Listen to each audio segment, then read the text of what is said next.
پېښور پوهنتون کې امن میلې په نوم شوې دې غونډه کې د کلتوري ساز، سندرو او اتڼ سره سره د پوهنتون استادانو په علاقايي حالاتو او د ځوان کول امن کې رول په هکله څه ګټورې خبرې وکړې. د سیاسیات شعبې پروفیسر نورین نصیر فکر کوي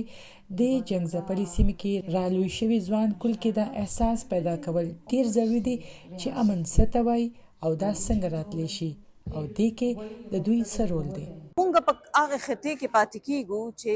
د تیرو شلو کالو نه دا چې کم مونږ سره کم دا اوس ځوان کول دی دا په تیرو شلو کالو کې ځوان شوی دی او په دې جنگ حالاتو کې نو دی دا خیال دی چې دا جنگ لکه نارمل یو نارملایز شی دی د هغې په ژوند کې او ما خیال دی چې دا کمې هلې ځلې روانې دي دا دې دپاره دي چې د ځوان کول ته وویلی شي چې دا نارمل نه دی مونږ ډېر په ابنارمل سچویشن کې تاسو لویږئ لګیا یې او دا شیزونه دا چې کم جنګونه زموږ په دې سیمه زموږ په دې ځمکه دي د دې وجې څه دي. خو د پېښور پوهنتون یو بل استاد ډاکټر عرفان اشرف وایي په دې سیمه کې د جنګ او قتل نه تنګ راغلي ځوانان اوس په سیاسي توګه ډیر فعال دي او عملی جدوجهد کوي چې جنګ ختم شي او دوی معاشي ترقي وکړي. خو د خیبر پښتونخوا او د بلوچستان ځوانان اوس هم ډیر چیلنجز سره مخ دي او د لاندې دو ځوانانو کې یو تشویش ده څنګه داسې یو زمینه جوړه کړي چې د ریاست هم د قتل عام نه خلاص کړي. نو هغه بنیاد باندې زه ګڼم چې ځوانان ډیر کلیر دي هغې خبرې کول غواړي ډایلاګ کول غواړي هغه اورېدل پکار ده که ریاست غواړي چې مخکې د پاکستان